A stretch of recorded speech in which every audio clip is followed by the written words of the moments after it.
என்ன பண்ணிட்டு இருக்க? ஆட்டுக்கொட்டையெல்லாம் க்ளீன் பண்ணிட்டு இருக்க? ஆடை விட்டு வெளி கட்டியாச்சு.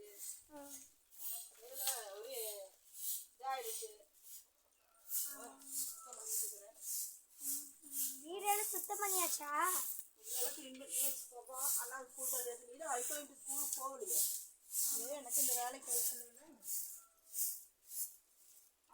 ஹாய் ஃப்ரெண்ட்ஸ், எங்கள் அம்மா வந்து ரொம்ப கஷ்டப்படுறாங்க.